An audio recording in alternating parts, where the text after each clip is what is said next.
అమరావతి రైతులు ఆందోళనలో ఉన్నారన్నారు సిపిఎం రాష్ట్ర కార్యదర్శి వి శ్రీనివాసరావు. ఎమ్మెల్యేలు రంగంలోకి దిగి వారిని ఒప్పించే ప్రయత్నం చేస్తున్నారని చెప్పారు. ప్రజలకు సబ్సిడీ ఇవ్వమంటే ప్రైవేటు కంపెనీలకు ఇస్తున్నారని మండిపడ్డారు.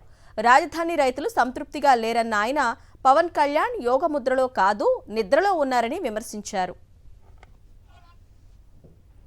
భూ సమీకరణ విషయంలో ఇంతకు ముందే భూములు ఇచ్చిన 30,000 పాత 29 గ్రామాల్లో ఇచ్చిన 33 రైతులేమో మాకేంతవరకు ప్లాట్లు అవ్వలేదు, మళ్ళీ వాళ్ళకి తెచ్చి ఇక్కడ పెడితే మా గతి ఏమిటని వాళ్ళు ఆందోళనలో ఉన్నారు. వాళ్ళేమో వాళ్ళ గతి అలాగుంది, రేపు మాకేమిటి గ్యారెంటీ అని వీళ్ళు. ఇప్పుడు ఇంతవరకు పెన్షన్లు కూడా ఇది ఇవ్వాలి కదా, కౌలు కానీ పెన్షన్లు కానీ ఏమీ ఇంతవరకు ఇవ్వలేదు. గత సంవత్సరం 2 సంవత్సరాల నుంచి ఇవ్వలేదు. ఇప్పుడు భూ సమీకరణ పేరుతో ఎమ్మెల్యేలు పోయి ప్రత్యక్షంగా రంగులు వేసి వాళ్ళని రకరకాల ప్రలోభాలకు గురి చేసి ఒప్పిస్తున్నారు. గ్యారెంటీ చట్టం చేస్తే రాజధానికి దీనికి చట్టం ఒకటన్నా చేస్తే పోనీ ఇదొకటి ఎవరు వచ్చినా మారదని అనుకోవచ్చు. అందుకని చాలా ఆందోళనగా ఉన్నారు. గవర్నమెంట్ సెంట్రల్ గవర్నమెంట్ వాళ్ళకి కేటాయించిన భూములు ఏ పద్ధతి అయితే చేస్తున్నారో ఇప్పుడు 99 పైసలకి కొందరికి ఉచితంగా, 99 పైసలు అంటే దాదాపు ఉచితంగా ఇచ్చేయడం. ప్రైవేట్ కంపెనీలకు ఉచితంగా భూములు ఇవ్వకూడదు.